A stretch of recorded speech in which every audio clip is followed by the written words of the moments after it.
the great equipment here on the farm. So it looks like a great turnout.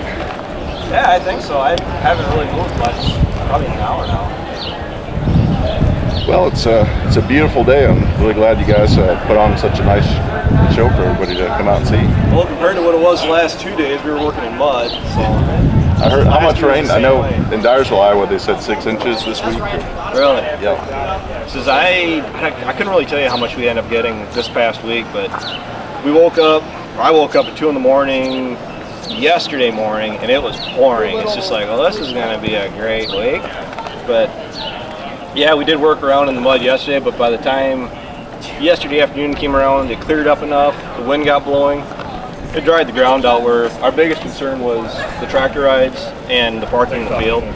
I think Ryan did get that. I took the rhino cutter out and I ended up knocking this hayfield down so it could get dried out. But really don't want to have to do that ever again. No, that's not fun to take a good crop like that and put it into the ground. Well, the problem is that we don't have a wrapper. It's just we needed the field cleaned off so we could part. Well, the original plan was, okay, we'll cut it, we'll bale it right away. We're going to have a couple junk bales. It was so soft that it wouldn't carry the 76 yesterday morning. So we just kind of submitted to hit it with the rhino. And it did a great job, by the way. The 4020 handles that, but it'll definitely throw black smoke. I say it's more machine than the 4020 really likes to pull. Well, it's also what, 50 some horse less than 76. Did you guys make a video of that? Or? I think Ryan's got something on it. Okay. I'm pretty sure he got some video on it. I don't know if it's on their channel. I don't know. It's all this Rhino equipment. I'd really surprise them. As far as all the Rhino equipment goes, I'd be hard pressed to tell you what I'd be willing to get rid of first. The VT is honestly, it's a great machine, but I kind of surprised them. I'd have a hard time letting that tedder go, because we've 25 years trying to get hay made in June it was a non-event. It didn't happen. Of course we blew it up the tube. It could stay a little bit wet, but now trying to get anything dry baled in June, it was impossible until we started running that. Just get life by the tail, be able to go through and get it out dry, get the ground dry too on top of it. So it's, I don't know. Well, I'm always impressed watching the Earthmaster vertical tillage show. I know you guys did that video last year with your gear disc, and I think an earlier Kraus disc from the 80s, and it just showed the difference of what vertical tillage does for the field and how it leaves the ground ready to plant. Well, that's what me and my friend said. Him and I had the conventional discs, and he had Ryan was running that VT, and it's like Ryan's doing a better job with the VT than we figured we would do. And because honestly, when they first brought it down, our only intention was that was only going to be used for stalks in the fall. We weren't going to use it for seed bed prep. We weren't going to use it for anything else. And it does such a better job than the 630. It's just like, do we really need to pull the 630 out of the shed? I mean, so I don't know. The rolling baskets on that VT really made a big difference. I mean, we've never run anything like that before. And going and just pulling the first 100 feet with the planter last year after that VT went over it, just that nice, smooth, even depth that we had was something we never dealt with before. Because with the 630, you hit that ground twice, you got about 6 inches of fluff that planter presses down, and they're down in those ridges.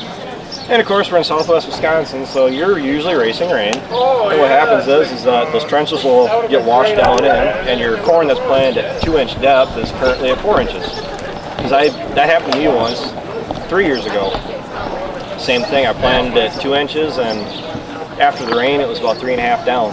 Got a good yield of corn out of it, but that's not necessarily always guaranteed. Well, it's you see driving by a field, it might look good all turned up, but when you actually get out there and walk on it, there's going to be a lot of variation in the soil and the way that it worked it up, so it's good to have an even surface. Well, the thing is, too, you're from an area where you're usually in the field by what, February? Right. We were a week after, was it 10 days? We had our last snowstorm. We were planting corn, I think just under 10 days from our last storm. We had winter late this year, and that was kind of irritating because usually the last few years we've been spoiled. You get through the end of March, the cold weather is kind of teetering off, start checking fence, start doing stuff with cattle. This year, we had 4 inches of snow on the ground, and we were still getting the planter prep. Wow. I mean, I think I saw Ron do a time-lapse video in April where there was still snow coming down. That was the last storm we had. And luckily, as of late, we haven't had too many snowstorms where I think it was, Grandpa was still alive, was it 2013? Where we were pushing snow every day. Since I had that 7400 at the time, I was literally going back and I was taking the 76, 74 with the loader, and pushing snow up in piles as high as that loader would go, and we were still running out of room to move it. So I mean, that was pre-YouTube days, so. We definitely don't have that kind of snow in Kentucky. We're lucky if we get a dusting. Really? So that's a lot of extra work.